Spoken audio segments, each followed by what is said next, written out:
After 42 years, Moamar Gaddafi's grip on Libya finally ended when he died after being shot and captured by revolutionary fighters. His death raises more questions than it answers, with the most pressing being whether Libya can manage the transition from brutal dictatorship to functioning democracy without the violence that's engulfed Iraq.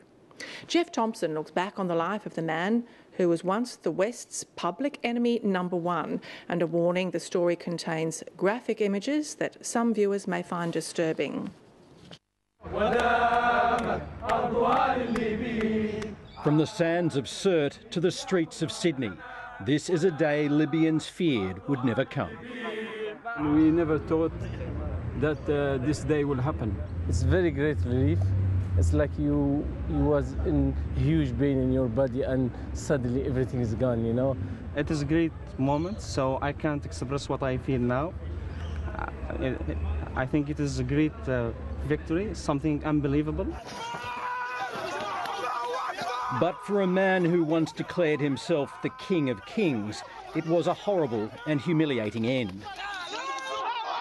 Like Saddam Hussein before him, the last chapter of Moamar Gaddafi's life of eccentric absolutism and glittering palaces was reduced to hiding in a hole in the land he terrorised but could not escape. He was the villain that everyone likes to hate and to a certain extent admire.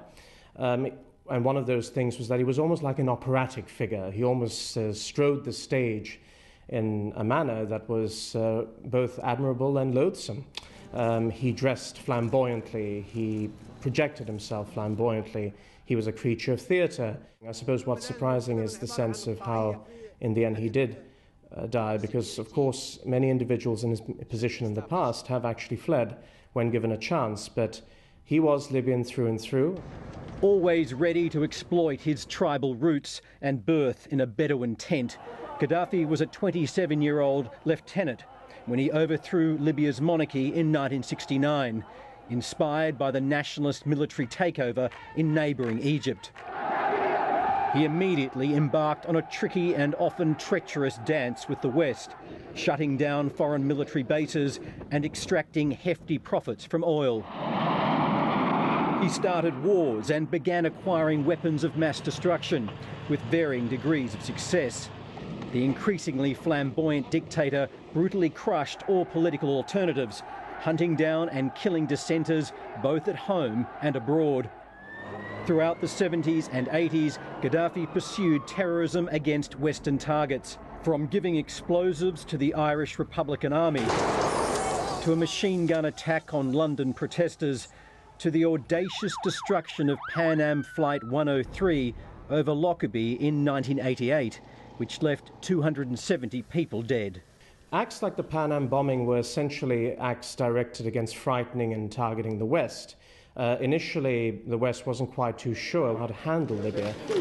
After decades as a figure hated and feared, Gaddafi cleverly began to reposition himself as an international statesman.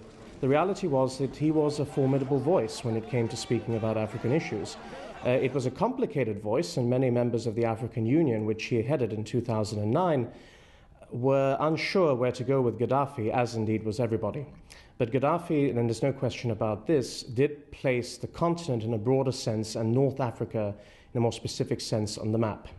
In 2003, as Saddam Hussein was toppled, Gaddafi renounced his weapons of mass destruction and state-sponsored terrorism.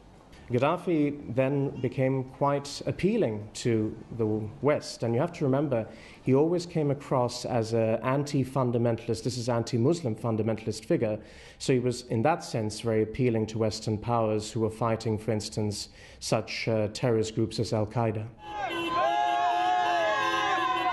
In the end, it was not the West which Gaddafi had to worry about. The world's longest-serving Arab leader did not see the coming of the Arab Spring. Just as Egypt's autocratic example inspired his rise to the top, so too did its revolution inflame his enemies at home. Egypt and now Libya will struggle to fill the void their violent dictators left behind. The Egyptian movement itself was certainly more developed and more coherent in a sense, What has happened in Libya is several factions coming together to fight a common enemy. Egypt has experienced at least nominal democracy in the past. For Libyans, that has only ever been an impossible dream. New democratic institutions will have to compete with deeply entrenched loyalties to tribe and Islam. And we hope that Libya is not coming to be in a difficult situation as what's happening in Iraq or other countries.